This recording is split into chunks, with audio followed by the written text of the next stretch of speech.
मेरी शादी एक बहुत ही अमीर खानदान में हुई थी।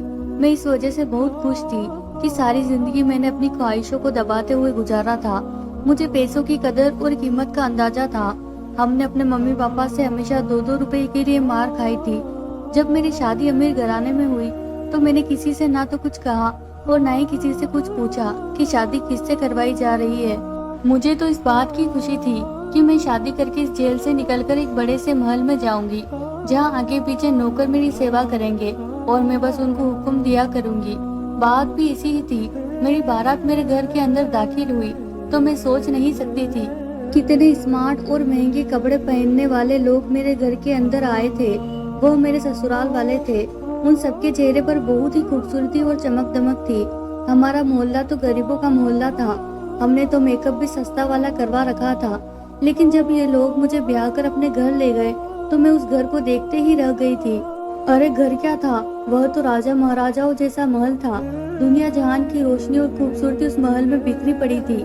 मुझे लगा मैं किसी नई दुनिया में आ गई हूँ। अब घर में आने के बाद मुझे सबसे पहले अपने पति को देखने की जल्दी थी, क्योंकि मेरे माँ बाप ने मुझे मेरे पति की फोटो भी नहीं दिखाई थी। बस कहा था कि तुम हमारी अच्छी बेटी हो, और अच्छी बेटी अपने पति को देखने की जिद नहीं करती। हालांकि लड़कियों को यह हक होता है कि वह अपने होने वाले पति को देखे, पर मेरे माँ बाप ने यह हक मुझसे छीन लिया था। जब मैं अपने ससुराल में दाखिल हुई तो मेरा स्वागत मेरी सास ने किया था, और मुझे मेरे पति के कमरे में बिठाने की बजाय मेरी सास के कमरे में ही बिठा दिया गया था। मैं समझी थी कि शायद उन लोगों की कोई रस्म होगी। फिर कुछ और लड़कियां उस कमरे में आई, छोटी मोटी रस्में की, पर मेरे पति ने चेहरे से सेहरा नहीं हटाया। मैं तो खुद नजरें झुकाकर बैठी हुई थी। मैं अपने पति को उस वक्त नहीं देख सकती थी, पर मैं किस्मत की मारी, मुझे क्या पता था कि अब मेरी मुश्किलों का दौर शुरू हो चुका है। सब लड़कियों के कमरे से जाने के बाद मैं उम्मीद कर रही थी कि मेरी सास मुझे उठाकर मेरे शौहर के कमरे में ले जाएगी, मगर ऐसा कुछ भी नहीं हुआ। वह कमरे को बाहर से बंद करके चली गई। मैं पीछे उनका इंतजार करती रह गई। लगभग आधा घंटा गुजर गया, पर जब मेरी सास ना आई तो मुझे फिक्र होने लगी, कहीं मुझे बंद करके तो नहीं चली गई। दिमाग में अजीब अजीब वसवसे आ रहे थे। पति से मिलने की भी जल्दी थी, क्योंकि शादी के बाद हर औरत की यही ख्वाहिश होती है कि उसका पति उसे मोहब्बत करे, अपनी मोहब्बत का इजहार करे, उसकी खूबसूरती की तारीफें करे, उससे ढेर सारी प्यार भरी बातें करे। पर यहाँ तो ऐसा कुछ भी नहीं हो रहा था। बैठे बैठे मेरी कमर अकड़ने लगी थी। इससे पहले कि मैं बेड से उठकर दरवाजे तक जाती, कमरे का दरवाजा जोर से खुला और मेरी सांस किसी तूफान की तरह कमरे के अंदर दाखिल हुई। लेकिन मुझे हैरत उस वक्त हुई जब उन्होंने कमरे को अंदर से कुंडी लगा दी। यह काम तो मेरे पति का होता है, मैं दिल में सोचने लगी। मैंने नजरें उठाकर अपनी सास की तरफ देखा तो वो मेरे करीब आकर बैठ चुकी थी। मेरी सास मुझे बहुत ही गौर से देख रही थी। फिर थोड़ी देर बाद बोली, बेटा, मैं अच्छी तरह जानती हूँ कि तुम्हारे मन में क्या चल रहा है। तुम यही सोच रही हो कि मेरा पति कमरे में अब तक क्यों नहीं आया, और मेरी सास बार बार कमरे में क्यों आ जाती है और तुम्हें इस कमरे में बंद कर देती है। तो बस बेटी, मैं नहीं चाहती कि तुम्हारी खूबसूरती को किसी की नजर लगे। मैं तुम्हें तुम्हारे पति के पास भेजूंगी, जरूर भेजूंगी, पर अभी उसका टाइम नहीं आया। तुम फिलहाल मेरे कमरे में बैठो, और हाँ, ऐसा करो कि यह कपड़े बदल लो और कोई कंफर्टेबल से कपड़े पहन लो, ताकि तुम्हें सोने में आसानी रहे। मेरी सास बहुत अच्छी थी, उनके चेहरे से भी शराफत नजर आ रही थी। पूजा पाठ में भी बहुत ज्यादा विश्वास रखने वाली थी। मुझे भी खुशी हुई कि चलो अच्छी बात है, मेरी सास बहुत ज्यादा मॉडर्न नहीं है, क्योंकि मैं खुद सीधी सादी और गरीब घर की लड़की थी। अगर मेरी सास के मॉडर्न ख्यालात होते तो मेरी जिंदगी मुश्किल हो जाती। वैसे भी मुझे अभी तक फैशन करना, मेकअप करना तक नहीं आता था। मैं खामोशी से बैठी रही और मैंने कपड़े बदल लिए, और फिर थोड़ी देर भगवान के सामने खड़ी होकर अपने मन की तसल्ली की। भगवान की पूजा खत्म करने के बाद मैं बेड पर आकर लेट गई, और फिर पता नहीं मुझे कब नींद आ गई। मैं सो गई। जब मेरी आँख खुली तो मैं अपनी सास के कमरे में ही थी। मुझे बुरा नहीं लगा था, क्योंकि मेरी सास मेरा इतना ख्याल रख रही थी, इसीलिए फिर मैं बुरा क्यों मनाती। मेरी सास ने आकर मुझे हरे रंग का एक जोड़ा पहना दिया। कहने लगी, ये पहन लो, मैंने तुम्हें मेहमानों से मिलाना है। अब दिन का वक्त हो गया है, तुम अपने पति को बाद में देख लेना। फिलहाल इस वक्त मेहमानों से मिलना है, मेहमान तुम्हें देखने आ रहे हैं। मैंने अच्छी तरह से कपड़े पहनकर खुद को तैयार कर लिया। औरतें मिलने के लिए मुझसे बारी बारी आने लगी। खानदान की नई सदस्य थी, इसीलिए मुझसे मिलने के लिए बहुत सारे लोग आए थे। पर जो भी मुझे देखता वह बड़ी अजीब नजरों से देखता और घूरता ही चला जाता। यह ऋतिक की बीवी है। हर मिलने वाली औरत अजीब सा मुंह बनाकर यह बात जरूर कहती कि यह ऋतिक की बीवी है। सारी औरतें मुझे मुड़ मुड़ कर ऐसे देखती है जैसे मैं कोई अजूबा हूँ। मैं लोगों की नजरों का मतलब नहीं समझ पा रही थी कि आखिर वो सब ऐसा क्यों कह रही है और मुझे मुड़ मुड़ कर क्यों देखती है। लेकिन एक बात अजीब थी, किसी ने भी मेरे पति ऋतिक का जिक्र नहीं किया, ना ही ऋतिक के बारे में कुछ पूछा। सबकी नजरों का निशाना मैं ही बनी थी। सबकी निगाहों में मैंने अपने लिए तरस देखा था। मुझे देखने आने वाली हर औरत मुझसे यह जरूर कहती कि भगवान तुम पर दया करे और तुम्हारी जिंदगी को आसान करे।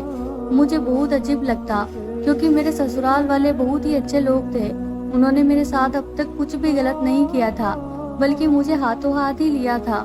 मुझे यह महसूस ही नहीं होने दिया था कि मैं किसी गरीब घर से आई हूँ। लेकिन मुझे क्या पता था कि यह हमदर्दी मेरी गरीबी की वजह से नहीं, बल्कि मेरी बदनसीबी की वजह से सब लोग दिखा रहे थे।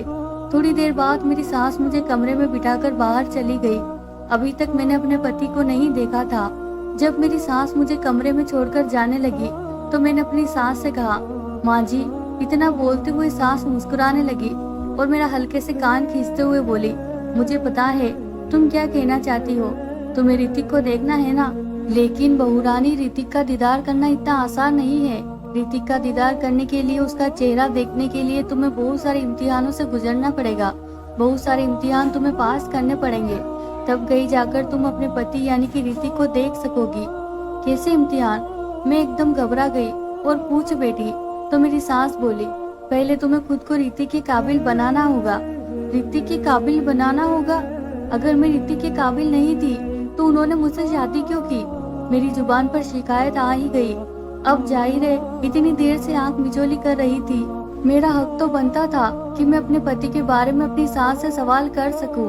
मेरे सास मेरी बात सुनकर अपने कानों को हाथ लगाकर कहने लगी, अरे भाई, पति से मिलने की इतनी जल्दी?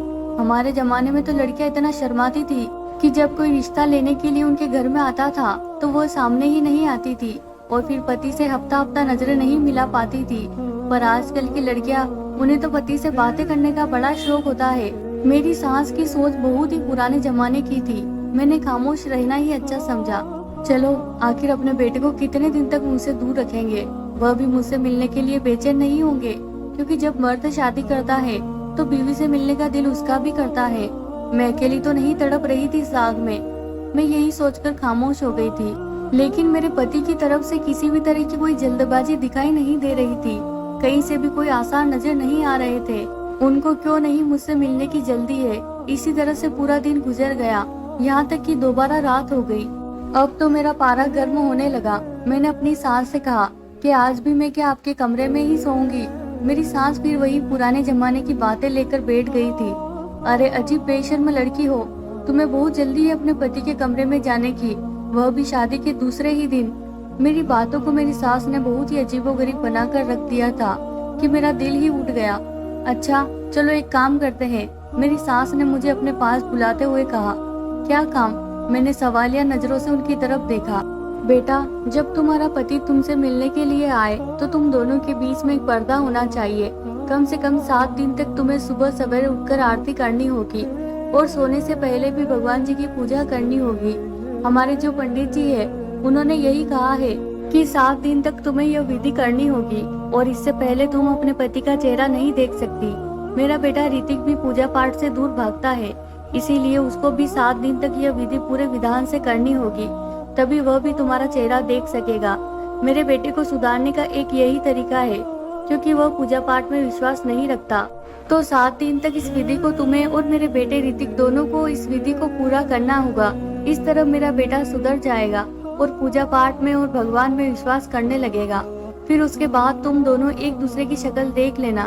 मैं अपनी सास की बात सुनकर चुप हो गई थी, लेकिन मुझे दिल में खुशी हुई थी कि सास का रवैया मेरे साथ अच्छा था। वह बस यही चाहती थी कि हमारे रिश्ते में भगवान जी की कृपा बनी रहे, एक दूसरे से लड़ाई झगड़ा ना करे। इसीलिए हमें पहले पूजा पाठ का पाबंद बनाना चाहती थी। मुझे अपनी सास की सोच पर खुशी हुई थी। मैंने कहा ठीक है, मैं आज से यह विधि करना शुरू करूंगी।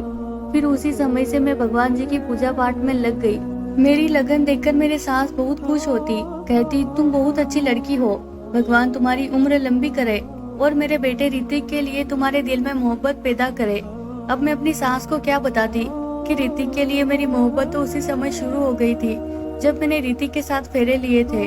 अभी एक ही दिन गुजरा था कि मेरी सास कमरे में आई और कहने लगी कि बेटा, पंडित जी ने कहा है तुम्हें दिन में 2 बार नहीं बल्कि 5 बार पूजा पाठ करना पड़ेगा।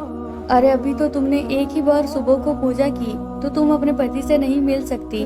मैं उदास हो गई, लेकिन फिर मैंने सोचा चलो कोई बात नहीं, मैं अपने पति के लिए दिन में 5 बार भी पूजा कर सकती हूँ। इसी तरह अगला दिन गुजर गया। अगले दिन मैंने पूरी 4 टाइम पूजा की थी।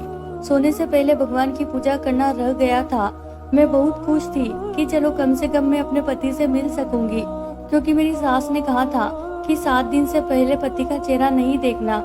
लेकिन अगर तुम पूरी लगन से पूजा करती हो तो सिर्फ पति को देखे बिना उससे मिल सकती हो। मैंने सोचा था चलो कोई बात नहीं, पति की आवाज तो सुन सकती हूँ। अगर पति का चेहरा नहीं देख सकती तो मैं उससे कम से कम बातें तो कर सकती हूँ। मैं अपने कमरे में बैठी थी और इन्हीं हसीन ख्यालों में खोई हुई थी कि मेरी सांस आई और कहने लगी कि ख्यालों में खोने से पहले रात वाली पूजा कर लो, क्योंकि जब तक तुम दिन की पूरी 5 पूजा नहीं कर लेती मैं तुम्हें अपने बेटे से नहीं मिलने दूंगी।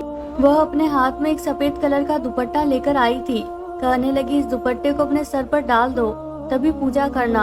यह दुपट्टा हमारे पंडित जी ने दिया है, कहा है कि रात को इसे सर पर डालकर ही पूजा करनी है। मैंने अपनी सास के हाथ से वो दुपट्टा ले लिया और सर पर डालकर भगवान जी की पूजा करने लगी। उस दुपट्टे से हल्की हल्की खुशबू आ रही थी जो मुझे बहुत अजीब सी लग रही थी। मुझे अजीब सा महसूस हो रहा था, किसी अनहोनी का एहसास हो रहा था, लेकिन फिर भी मैंने उस दुपट्टे को अपने सर पर डाल रखा। लेकिन धीरे धीरे मेरा सर भारी होने लगा, मेरे सारे हाथ पैर ढीले पड़ गए और मुझे महसूस हुआ कि जैसे किसी ने मुझे गोद में उठाकर बेड पर लिटा दिया। फिर पूरी रात ऐसे ही निकल गई, समझ ही नहीं आ रहा था कि मैं सोई हूँ या जागी हूँ। यहाँ तक कि जब सुबह मेरी आँख खुली तो मेरे सर में हल्का हल्का दर्द हो रहा था। मेरी नींद पूरी नहीं हुई थी, मुझ में कोई भी ताजगी नहीं थी, अजीब सी थकावट थी जिसने मुझे घेर रखा था। मैं बहुत अजीब सा महसूस कर रही थी, तबीयत भी भारी भारी सी थी, सर में दर्द भी था। मेरी सांस उठकर मेरे कमरे में आ गई। यह लो बेटा, दूध पी लो। मेरी सास ने मेरी तरफ दूध का गिलास बढ़ाते हुए कहा, तुम थक गई होगी, सारी रात पूजा पाठ जो की है। सास की बात काटते हुए मैं बोली, नहीं माँ जी, पूजा पाठ पूरी भी नहीं हो पाई थी, उसी वक्त मुझे नींद आ गई थी। मेरी बात सुनकर मेरी सास बोली, ओहो बेटी, यह क्या कर दिया, अब तो मैं तुम्हें आज भी ऋतिक से नहीं मिलवा सकती। यह कहकर मेरी सास ने मेरे सर पर बम गिरा दिया। तो क्या मैं अपने पति से मिलने के लिए सारी जिंदगी ऐसे ही तरसती रहूंगी? मेरी बात सुनकर मेरी सास जोर से हंस पड़ी, मुझसे कहने लगी, मैंने कब कहा कि तुम ऋतिक से नहीं मिल सकती? बस आज की पूजा पाठ पूरे विधि विधान से कर लेना, फिर तुम रात को ऋतिक से मिल सकती हो। मैंने अपनी सास से कहा, ऋतिक का दिल नहीं करता मुझसे मिलने के लिए। तो मेरी सास हंस पड़ी, अरे वह तो दिन रात मेरा दिमाग खाता है कि मुझे निशा से मिलवाओ। लेकिन नहीं बेटी, जब तक तुम दोनों पूरा पूजा पाठ पूरी विधि विधान से नहीं कर लेते मैं तुम्हें एक दूसरे से नहीं मिलवा सकती। सास की बात सुनकर मैं खामोश हो गई। आज तो मेरा पूजा करने का भी दिल नहीं कर रहा था, क्योंकि 3 दिन हो गए थे और मैंने अपने पति को देखा ही नहीं था। पर फिर एक अजीब ही सिलसिला शुरू हो गया। मैं दिन में 4 बार पूजा करती, लेकिन रात की पूजा के बाद मेरी सास मेरे कमरे में आती और कहती कि बेटी, आज मैं तुम्हारे लिए फला चीज खाने को लाई हूँ, ये तुम खा लो। मैं वह चीज खा लेती और उसे खाते ही मुझे नींद आ जाती। मेरी सास कभी खजूर लेकर आ जाती, तो कभी दूध की प्याली, तो कभी खीर, तो कभी शरबत। सास की लाई हुई चीजों को खाते ही मैं नींद के आगोश में चली जाती। फिर पूरी रात सोई रहती, ना जागती रहती। बस ऐसा लगता है कि मेरे पास कोई है। मैं किसी को अपनी आगोश में महसूस करती थी। लेकिन एक रात मैंने सोच लिया कि मैं सच्चाई जानकर रहूंगी कि रात को मेरे पास कौन होता है और मेरी सास मुझे सुलाने वाली चीजें क्यों खिला देती है। रात होते ही जैसे ही मेरी सास मेरे पास आई और कहने लगी, बेटा, मैं तुम्हारे लिए यह जूस लेकर आई हूँ, इसे पी लो, तुम्हें ताकत मिलेगी। देखो दिन ब दिन कैसे कमजोर होती जा रही हो। मैंने जूस की तरफ देखा भी नहीं और अपनी सास से बोली, नहीं माँ जी, आज जूस पीने का बिल्कुल भी मन नहीं कर रहा, आप इसे वापस ले जाए। जब मैं रात वाली पूजा करने जाती हूँ तब लगभग 1 हफ्ते से कोशिश कर रही थी कि रात वाली पूजा को पूरा कर लूं, लेकिन मैं रात वाली पूजा कर ही नहीं पाती थी। इससे पहले ही मुझे नींद आ जाती। इसीलिए आज मैंने सोच लिया था कि कुछ भी नहीं खाऊंगी पीऊंगी और पूजा पूरी करूंगी। मेरी सास मुझे कहने लगी, कोई बात नहीं, पूजा भी कर लेना, लेकिन पहले ये जूस पी लो। लेकिन मैंने अपनी सास से कह दिया कि मुझे जूस नहीं पीना। मेरे तेवर देकर सास मुझे छोड़कर चली गई। वह समझ गई थी कि अब मैं उनके और बहकावे में नहीं आने वाली। थोड़ी देर के बाद सास कमरे में दाखिल हुई। बहुत तेज परफ्यूम लगा रखा था। खुशबू मुझे कुछ जानी पहचानी सी लगी, लेकिन मैं अपनी नाक को बंद किए बैठी रही। थोड़ी देर बाद मेरी सास फिर कमरे में आई। मैं पूजा करने की तैयारी कर रही थी। मेरी सास के चेहरे से साफ लग रहा था कि मुझे जागता हुआ देखकर वह परेशान है। तीसरी बार मेरी सास मेरे कमरे में फिर आई। मुझे बहुत अजीब लग रहा था कि मेरी सास मेरे कमरे में बार बार क्यों आ रही है। इस बार उनके हाथ में एक सफेद रंग की चादर थी। कहने लगी, बहू, मैंने तुमसे कितनी बार कहा है कि पूजा करने से पहले यह सफेद चादर ओढ़ लिया करो। यह लो, मैं तुम्हारे लिए नई चादर लेकर आई हूँ, इसे ओढ़ लो। मैंने सोचा आखिर चादर ओढ़ने में क्या हर्ज है। मैंने अपनी सास के हाथ से वह चादर लेकर अपने सर पर डाल ली और फिर मेरे साथ वही हुआ जो मैं बिल्कुल नहीं चाहती थी। चादर ओढ़ते ही मेरे ऊपर बेहोशी सवार होने लगी, नींद आने लगी और फिर मैं सो गई। इस कदर गहरी नींद के जब मेरी आंख खुली तो सुबह के लगभग 8 बज रहे थे। मुझे लेट उठना बिल्कुल भी पसंद नहीं था, लेकिन फिर भी आज मैं लेट उठी थी। लेकिन इतना लेट उठने के बावजूद भी मेरा मूड बिल्कुल भी खराब नहीं था, बल्कि बहुत अच्छा था, क्योंकि मुझे पता था कि अब आगे मुझे क्या करना है, मेरा अगला कदम क्या होगा। अपनी सास की चालाकियों से मैंने कैसे बचकर निकलना है, मैंने सोच लिया था कि मैं अब यह पर्दाफाश करके ही रहूंगी। तो मैंने ऐसा ही किया। रात का वक्त हो गया। रात होते ही मेरी सास की आवाज आई, मेरे कमरे में बढ़ने लगी। मैंने बिस्तर पर तकिया रखा और वहीं लेट गई। मैंने सोने का नाटक किया। मेरी सास रोज मुझे किसी न किसी बहाने सुला देती थी। आज मैं खुद ही सो गई। अपनी सास को दिखा दिया कि मैं सो चुकी हूँ, ताकि वह मुझे सुलाने के लिए मेरे कमरे में ना आए। अभी लगभग 10 मिनट ही गुजरे थे मुझे सोने का नाटक करते हुए कि कमरे के अंदर हलचल महसूस हुई। मेरे कमरे का दरवाजा खुला, फिर कुंडी लगाने की आवाज आई। किसी के भारी कदमों की आवाज मेरे कानों में पड़ रही थी, पर मैं आंखें खोलकर देख नहीं सकती थी। फिर मैंने देखा कोई धीरे धीरे चलते हुए मेरे करीब आया है। यह कोई मर्दाना कदम थे जो मुझे महसूस हो रहे थे। तभी मेरे कान एकदम से खड़े हो गए थे, क्योंकि किसी ने मुझे छुआ था। मुझसे बर्दाश्त नहीं हुआ। मैंने अपनी आंखें खोलकर सामने देखा, जो कि नाकाबिले बर्दाश्त था। सामने खड़े इंसान को देखकर मेरे सर पर आसमान गिर पड़ा। मैं सोच भी नहीं सकती थी कि मेरी सास मेरे साथ इतना बड़ा धोखा कर सकती है। मेरी आंखों से टप टप आंसू बहने लगे। मैंने अपनी शादी के बारे में क्या क्या सोचा था और मेरे साथ क्या हो गया है। हे भगवान, मैं कहाँ फंस गई हूँ। मैंने दिल ही दिल में सोचा। मेरे दिल की धड़कन तेज हो चुकी थी। मैं बेड से उतरकर किसी बात की परवाह न करते हुए कमरे से भागी और भागती हुई बाहर आ गई। मेरी सास ने मुझे देखा तो वह हक्का बक्का रह गई। उनके चेहरे का रंग पीला पड़ गया। मैं घबराती हुई अपनी सास से बोली, आपने मेरे साथ इतना बड़ा धोखा किया, आपको शर्म नहीं आई? अगर मेरी जगह आपकी बेटी होती तब आप क्या करती? मेरी आंखों से लगातार आंसू बहे जा रहे थे। आपने अपनी औलाद पैदा करने के लिए यह सब कुछ किया। मैं सोच भी नहीं सकती थी कि आप लोग इतना नीचे गिर जाएंगे, इतना घटिया निकलेंगे। मेरी बात सुनकर मेरी सास मेरे पास आई और मेरे हाथ को थामते हुए कहने लगी, बेटी, भगवान के लिए ऐसी बातें ना करो। मैंने तुम्हारा चेकअप करवाया है।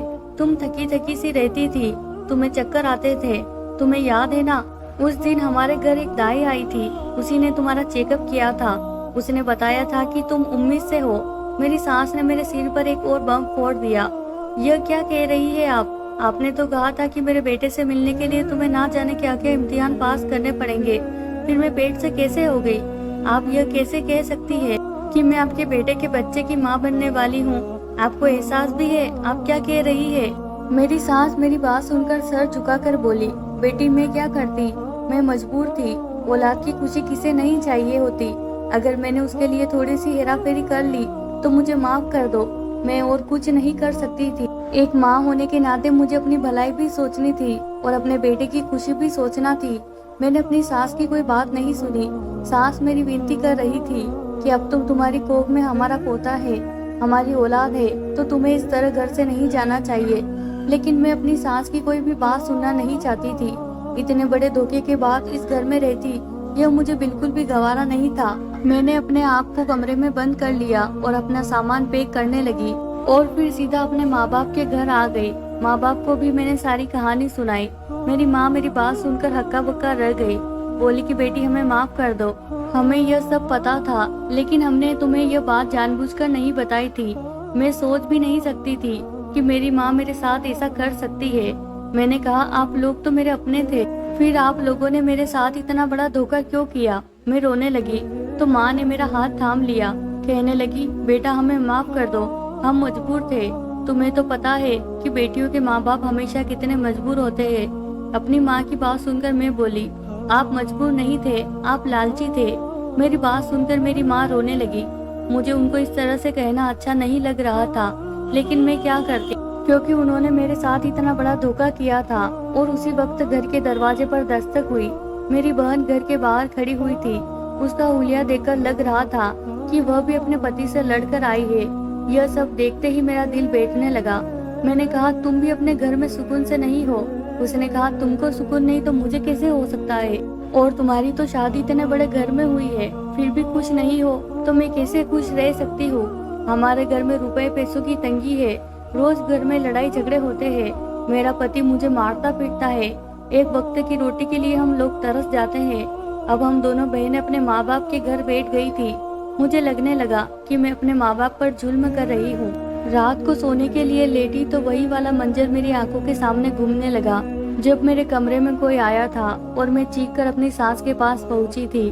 मेरे कमरे में आने वाला कोई और नहीं बल्कि मेरा पति था। मेरा पति इतना कुरूप था, उसकी शक्ल देखते ही मेरे सर पर आसमान गिर पड़ा था। पता नहीं मेरा पति जन्म से ही इतना बदसूरत था या फिर बाद में किसी दुर्घटना में ऐसा हुआ था, लेकिन जो भी था बहुत ज्यादा बदसूरत था मेरा पति। यह सब सोचते सोचते मेरा दिल घबराने लगा। मैं एकदम से उठकर बैठ गई। मुझे लगा कि मैं अपने माँ बाप के साथ बहुत गलत कर रही हूँ। मेरे माँ बाप ने जो भी किया वो मजबूरी में किया, क्योंकि हम बहुत गरीब लोग थे और गरीब लड़की ब्याहने कोई नहीं आता, सब दहेज के लालची होते हैं। अगर मेरा पति बदसूरत है तो क्या हुआ, मुझे उसकी सूरत देखकर डर तो बहुत लगा था। मैं बेहोश होते होते बची थी और यही बात मेरे माँ बाप ने मुझसे छुपाई थी, लेकिन वह क्या कर सकते थे। मेरे माँ बाप की भी मजबूरी थी और मेरी सास की भी मजबूरी थी। वह भी अपने बेटे की खुशी चाहती थी, अपने खानदान का वारिस चाहती थी। यह बात मेरे पति ने ही अपनी माँ से कही थी कि मेरे चेहरे को मेरी पत्नी से छुपा कर रखा जाए, क्योंकि इतने बदसूरत इंसान के साथ कोई भी लड़की रहना पसंद नहीं करेगी। फिर मैंने अपने माँ बाप की गरीबी और मजबूरी को देखते हुए एक फैसला लिया। अपने बदसूरत पति के साथ रहने के लिए तैयार हो गई। मैंने अपना सामान बांधा और वापस अपने ससुराल आ गई थी, जहाँ पर मेरा पति और मेरी सास मेरा इंतजार कर रहे थे। मेरे पति का सर मेरे सामने झुका हुआ था और वह मुझसे माफी मांग रहे थे। मुझे माफ कर दो, मैंने तुम्हारे साथ बहुत बुरा किया है, तुम्हें धोखा दिया, तुम्हारी उम्मीदों और ख्वाबों को तोड़ा है। लेकिन यकीन करो मैं दिल का बहुत अच्छा हूँ, तुम जैसा कहोगी मैं वैसा ही करूँगा। मेरी सास भी मुझसे माफी मांग रही थी, कहने लगी बेटा हमें माफ कर दो, हमारी मजबूरी थी। कौन माँ ऐसी होगी जो नहीं चाहेगी कि उसके बेटे का घर बस जाए और उसके खानदान को वारिस मिले। मैंने अपनी सास और अपने पति को माफ कर दिया। यह तो मुझे पता था कि ये एक बहुत अच्छे पति साबित होंगे और मेरा बहुत ज्यादा ख्याल रखेंगे। अब जो भी था जैसा भी था, ऋतिक ही मेरे पति थे, इसीलिए मैंने अपने पति को माफ कर दिया और अपने पति के घर पर ही रहने का फैसला कर लिया। तो प्यारे दोस्तों, ये थी हमारी आज की कहानी। मैं उम्मीद करती हूँ आपको कहानी पसंद आई होगी। अगर कहानी पसंद आए तो वीडियो को जरूर लाइक कीजिए और चैनल को सब्सक्राइब करना बिल्कुल ना भूलें। धन्यवाद दोस्तों।